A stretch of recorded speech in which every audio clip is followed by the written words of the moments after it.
یہی وہ کلام ہے کہ جس کو اللہ نے آسان کر دیا، سب سے زیادہ آسان ہے یہ، اس کا پڑھنا یاد کرنا کوئی مشکل نہیں ہے، انشاءاللہ ضرور آپ یاد کر لے سکیں گے. جی بہت بہت شکریہ مفتی صاحب. آئیے ناظرین ایک اور کالر کو شامل کرتے ہیں. جی السلام علیکم. جی وعلیکم السلام. جی کیا سوال آپ کا؟ جی وعلیکم السلام، میں مراد آباد سے اکبر خان بول رہا ہوں. جی سوال کیجیے اکبر صاحب. جی میں یہ کہہ رہا تھا، میرے پیٹ کی کچھ شکایت ہے مجھے، اور میں جیسے وضو کرنے کے لیے کھڑا ہوتا ہوں تو مجھے ریا خارج ہوتا ہے، اور میں بیت الخلاء میں بیٹھتا ہوں، انتظار کرتا ہوں، ویسے بیٹھ کر کے بہت انتظار کرتا ہوں، جماعت کی نماز چھوڑ کر کے اپنی نماز پڑھنے کھڑا ہوتا ہوں، لیکن مجھے نماز پڑھتے میں ریا خارج ہوتے ہیں. تو میں ریا اس جگہ پاس کر سکتا ہوں یا انتظار کروں، یا پھر کو توڑ کر کے وضو دوبارہ کر کے پھر اپنی نماز کامل کروں؟ ٹھیک. اور ایک میں حضرت سے نعت کی بھی بڑی سخت میری پرزور گزارش ہے کہ ایک بہت مختصر سی ایک نعت میری مجھے سنا دی جائے. بالکل بالکل انشاءاللہ ضرور آپ کی خواہش پوری کی جائے گی. آئیے ناظرین ایک اور کالر کو شامل کرتے ہیں. جی السلام علیکم. السلام علیکم. ہلو السلام علیکم. وعلیکم السلام. جی محترم کہاں سے بات کر رہے ہیں؟ میرا نام ارباز خان ہے، میں لکھنؤ سے بات کر رہا ہوں. جی ہاں، اور میرا سوال یہ ہے کہ یہ سب قدر کے حوالے سے مولانا صاحب سے سوال پوچھے کہ سب قدر میں کس طریقے سے عبادت کرنی چاہیے اور کس رمضان کو سب قدر میں جگنا چاہیے. ٹھیک ہے، بہت بہت شکریہ کال کرنے کے لیے. جی مفتی صاحب، اکبر خان صاحب نے مراد آباد سے جو سوال کیا تھا کہ ان کا جو ہے ریا خارج بار بار ہو جاتا ہے، نماز جب پڑھتے ہیں تب بھی ان کے ساتھ یہ شکایت ہے، تو یہ کیا کریں؟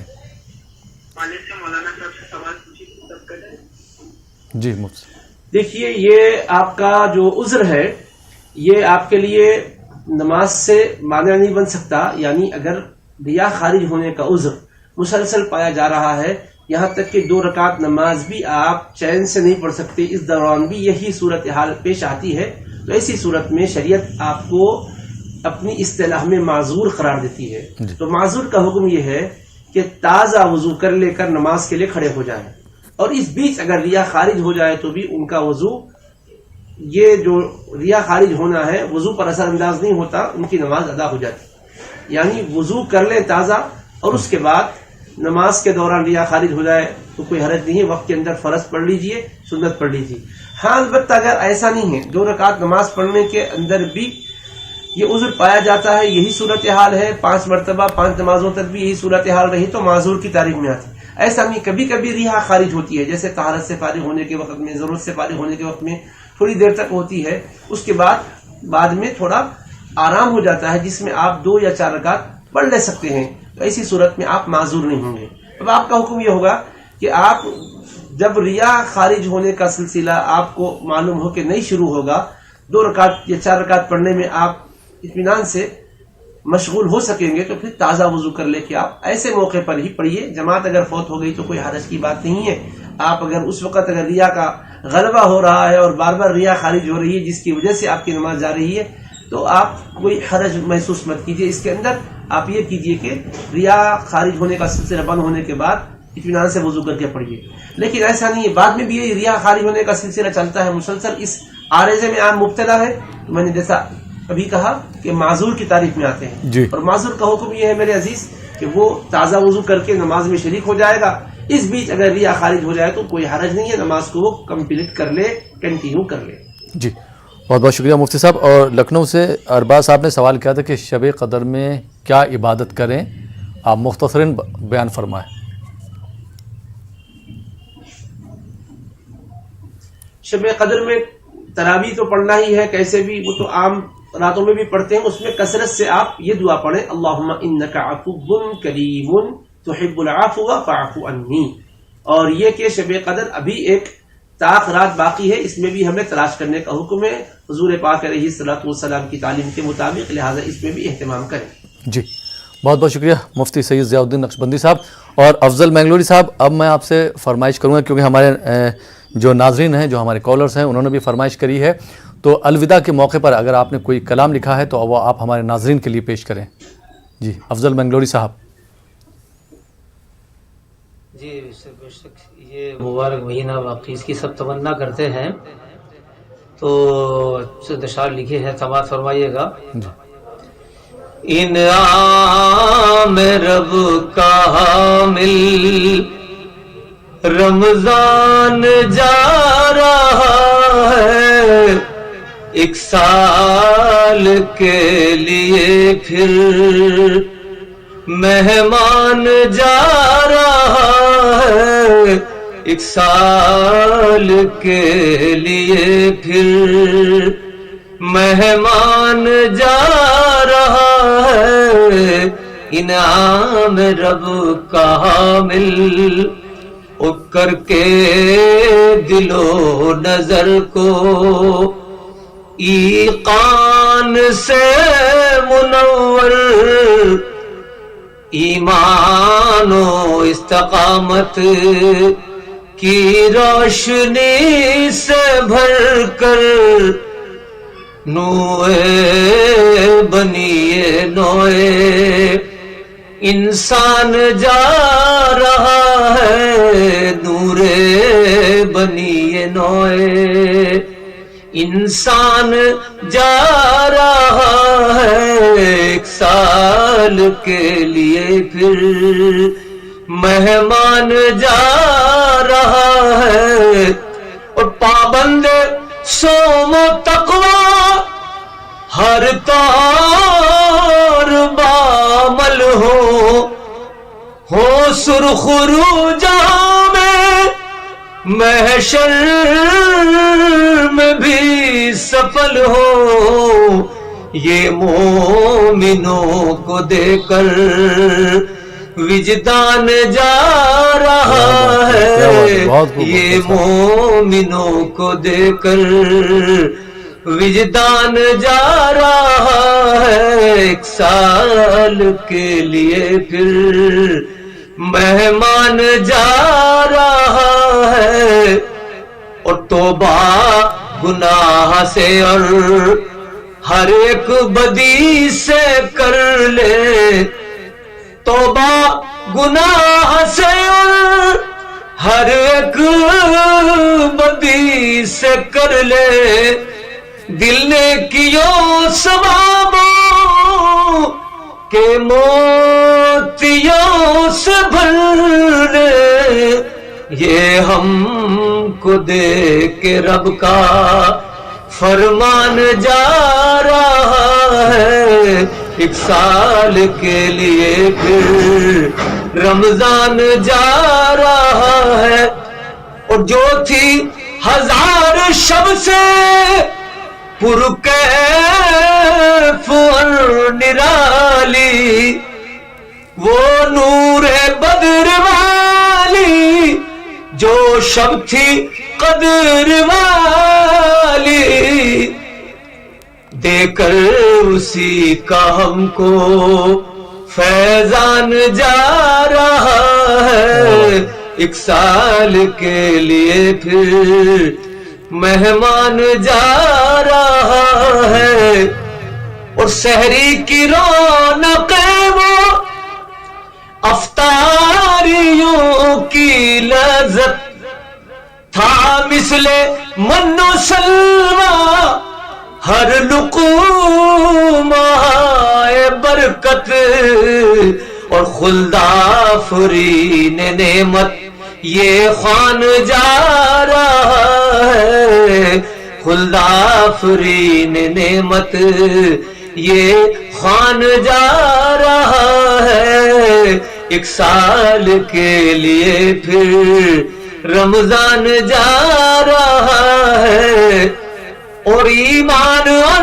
عمل کی جی بہت بہت شکریہ افضل منگلوری صاحب اور مفتی سید ضیاء الدین نقشبندی صاحب.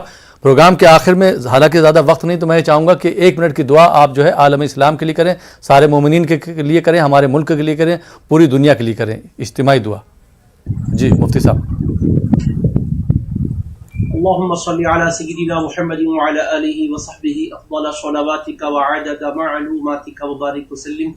اے اللہ اپنے فضل و کرم سے ہمارے گناہوں کو معاف فرما, خطاؤں کو درگزر فرما. رمضان کی برکتوں سے ہمیں اور تمام امت مسلمہ اور ساری انسانیت کو مالا مال فرما. اے اللہ اس وقت جو عالمی وبا دنیا بھر کو اپنی لپیٹ میں لے ہوئے یا ارحم الراحمین, تجھ سے ہماری عاجزانہ دعا ہے, تو ارحم الراحمین ہے مولا.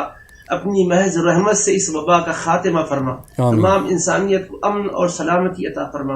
اے اللہ ہمیں اپنی بندگی کی توفیق عطا فرما اور وقت عقید ایمان پر خاتمہ عطا فرما، قبر و حشر میں اپنے حبیب کریم علیہ السلام کی شفاعت عطا فرما۔ وصلی اللہ تعالی علی خیر خلقہ سیدنا محمد وآلہ وصحبہ اجمعین والحمد للہ رب العالمین۔ بہت بہت شکریہ مفتی سید ضیاء الدین نقشبندی صاحب، آپ ہمارے ساتھ جڑے اور آپ نے ہمارے ناظرین کی رہنمائی فرمائی، اور افضل منگلوری صاحب آپ کا بھی بہت بہت شکریہ عمدہ کلام پیش کرنے کے لیے، آپ دونوں حضرات کا بہت بہت شکریہ۔ تو ناظرین یہ تھا ہمارا پروگرام رمضان ٹائم، فی الحال یہ پروگرام اب یہیں پہ ختم ہوتا ہے۔ اسی کے ساتھ اپنے میزبان احمد رائل پاشا کو اجازت دیجیے اور آپ دیکھتے رہیے نیوز 18 اردو۔